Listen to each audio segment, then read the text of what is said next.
matamis siyang dahon ng kamote kasi namimitas ako ng dahon ng kamote. Alam nyo, malamig at damo dito sa Perth, Western Australia.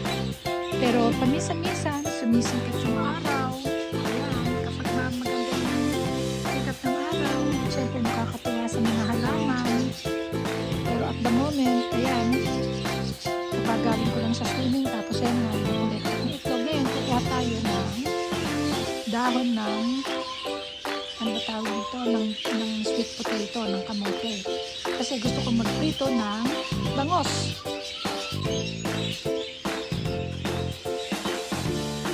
Ayun yung mga dahon ng kamote, guys. Ayan.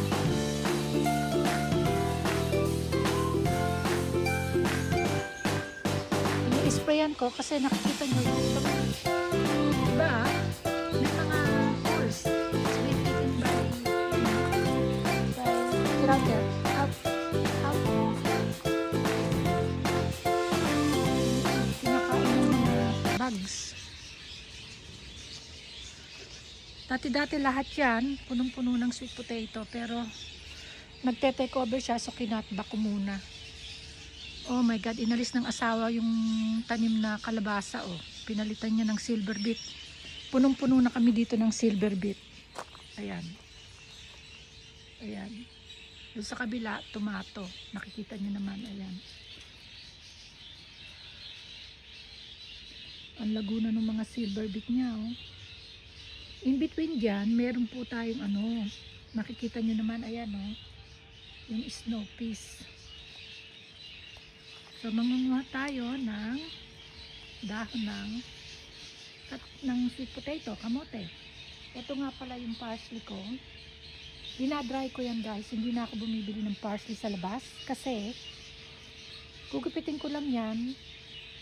Tapos, ilalagay ko sa oven and let it dry. Then, meron na akong parsley. So, ayan yung sayote na itinanim. Hopefully, magbunga. At ito namang kalamansi na to, hintay ako ng hintay para yatang namamatay. May mga Pilipinang nagtitinda niyan, 2 puno ang binili ko sa kanya, pero tignan nyo, hindi successful yung mga puno. Ando doon pa yung isa, 3 taon na hanggang ngayon bansot pa rin. So anyway, let's go and pick some leaves. Okay. Here, pitasin. And more. I just steam this, guys, and I eat them with kinakain ko yan sa bagoong. Ang sarap niyan sa bagoong, di ba? Ang hirap mag video ng may hawak ka taas namimitas ka. Sobrang lamig dito, guys, sa Perth, WA, kasi winter. Alisin na lang natin mamaya yung may mga holes from the bugs. Yeah. Ayan, guys, marami-rami natin na kukuha na natin, pero kulang pa yan. Kulang pa yan.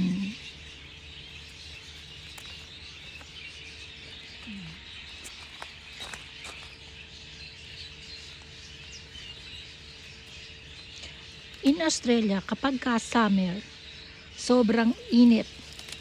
Pagka winter, sobrang lamig. Diyos ko po. Kaya marami ditong nag-holiday ng mga matatanda.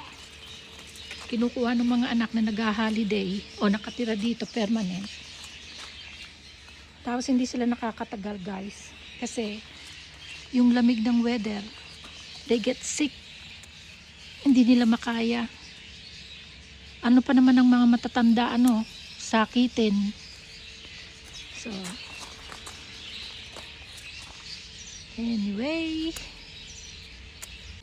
Hello guys, back ulit, Maris Life in Australia. Tignan nyo, ang buhay ni Mama.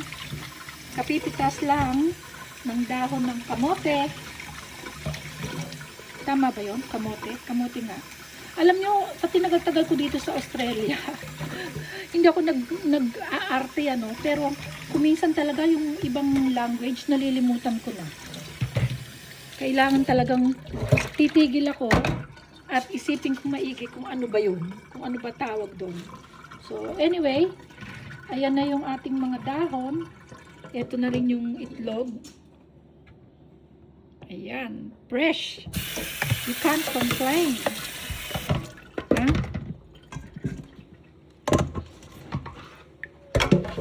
Kaya yung anak ko next year, gusto niyang benta yung house niya ngayon kasi gusto niyang bumili ng lugar na merong land.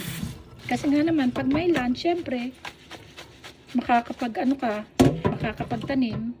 Nakikita niya kasi na nagtatanim ako eh.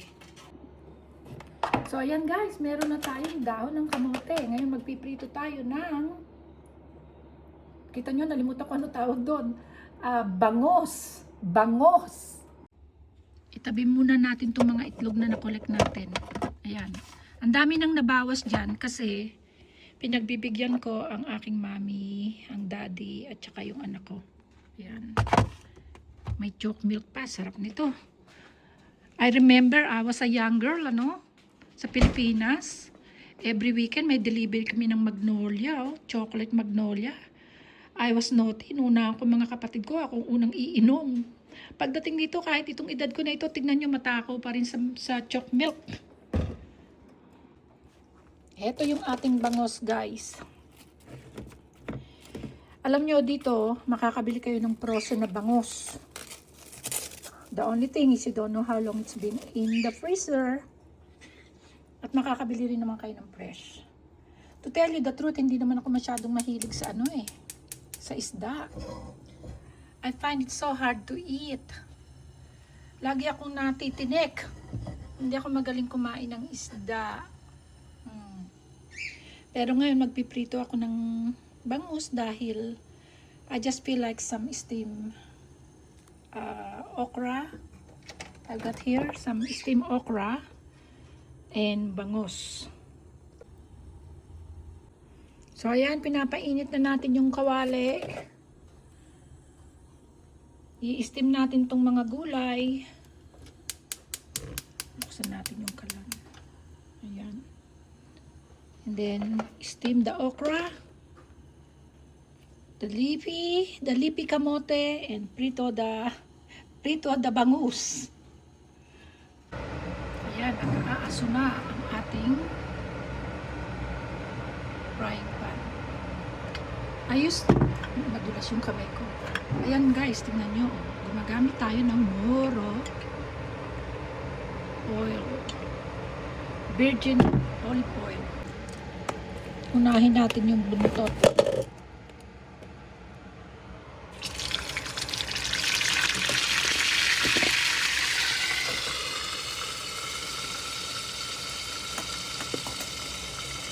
Natatakot ako tilansikan. Oh my God, every time I cook some fried fish.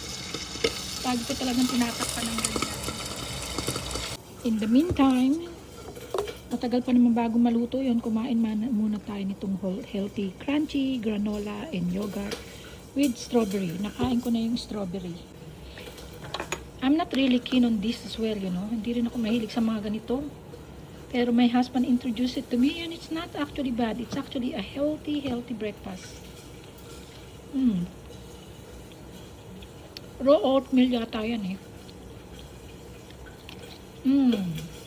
I could probably put another. Matulang siya.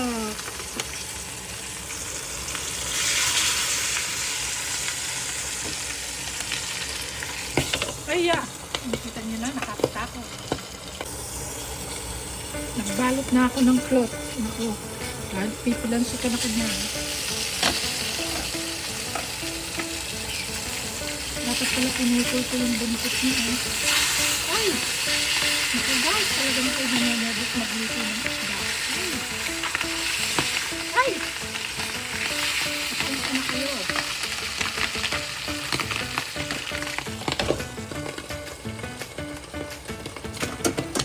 Ayun yung ating okra.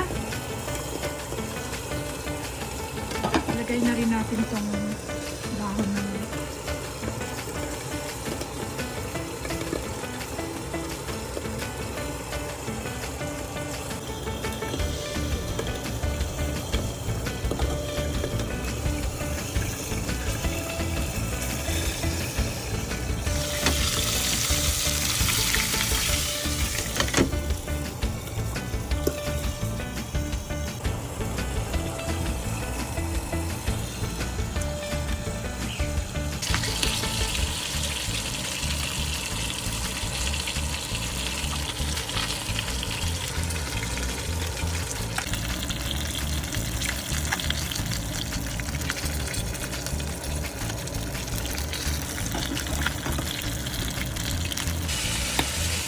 Aray ko. Dapat pala nagpalit ako ng damit, guys. Nangangamoy isda ako nito.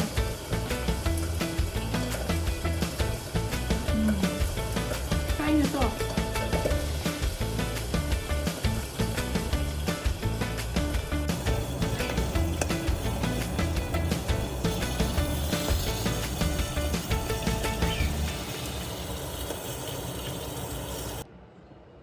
Okay guys, all cook. Today we're just having a simple Filipino dish. And I'm just really craving for it. You know, sometimes guys, you just sick of the same chicken, beef, you know, just the same food all the time, and I had enough of all that. So I'm not big on rice, so as you can see, that's all I'm having. Very, very simple, and I love it. And now, of course, you need to add some bagoong. Bagoong is the secret with all this. Yum. Now, let's eat, guys. So there you go, guys.